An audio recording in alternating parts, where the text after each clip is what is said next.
मेरे प्रिय, सुबह तुम जैसे ही सोकर उठे, मैं तुम्हारे बिस्तर के पास ही खड़ा था। मुझे लगा कि तुम मुझसे कुछ बात करोगे। तुम कल या पिछले हफ्ते हुई किसी बात या घटना के लिए मुझे धन्यवाद कहोगे, लेकिन तुम फटाफट चाय पीकर तैयार होने चले गए और मेरी तरफ देखा भी नहीं।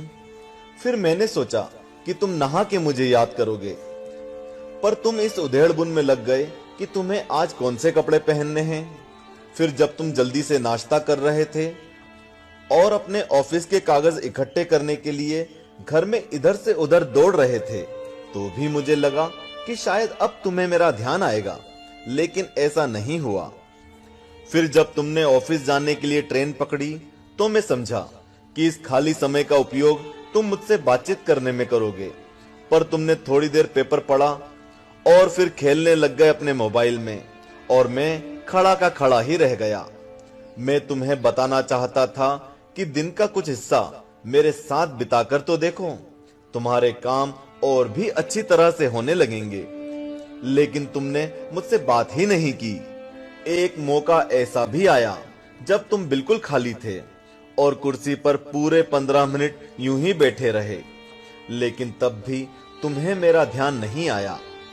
दोपहर के खाने के वक्त जब तुम इधर उधर देख रहे थे, तो भी मुझे लगा कि खाना खाने से पहले तुम एक पल के लिए मेरे बारे में सोचोगे, लेकिन ऐसा नहीं हुआ। दिन का अब भी काफी समय बचा था। मुझे लगा कि शायद इस बचे समय में हमारी बात हो जाएगी, लेकिन घर पहुंचने के बाद तुम रोजमर्रा के कामों में व्यस्त हो गए। जब वे काम निपट गए तो तुमने टीवी खोल लिया और घंटों टीवी देखते रहे। देर रात थककर तुम बिस्तर पर आ लेटे। तुमने अपने पत्नी और बच्चों को शुभ रात्रि कहा और चुपचाप चादर ओढ़कर सो गए। मेरा बड़ा मन था कि मैं भी तुम्हारी दिनचर्या का हिस्सा बनूं, तुम्हारे साथ कुछ वक्त बिताऊं, तुम्हारी कुछ सुनूं, तुम्हें कुछ सुनाऊं, कुछ मार्गदर्शन करूं तुम्हारा, ताकि तुम्हें समझ आए कि तुम किस लिए इस धरती पर आए हो और किन कामों में उलझ गए हो। लेकिन तुम्हें समय ही नहीं मिला और मैं मन मार कर ही रह गया। मैं तुमसे बहुत प्रेम करता हूं। हर रोज मैं इस बात का इंतजार करता हूं कि तुम मेरा ध्यान करोगे और अपनी छोटी छोटी खुशियों के लिए मेरा धन्यवाद करोगे। पर तुम तब ही आते हो जब तुम्हें कुछ चाहिए होता है। तुम जल्दी में आते हो और अपनी मांगे मेरे आगे रखकर चले जाते हो। और मजे की बात तो यह है कि इस प्रक्रिया में भी तुम मेरी तरफ देखते नहीं।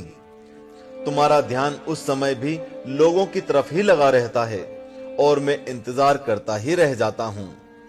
खैर, कोई बात नहीं, हो सकता है कल तुम्हें मेरी याद आ जाए, ऐसा मुझे विश्वास है और मुझे तुम में आस्था है। आखिरकार मेरा दूसरा नाम आस्था और विश्वास ही तो है।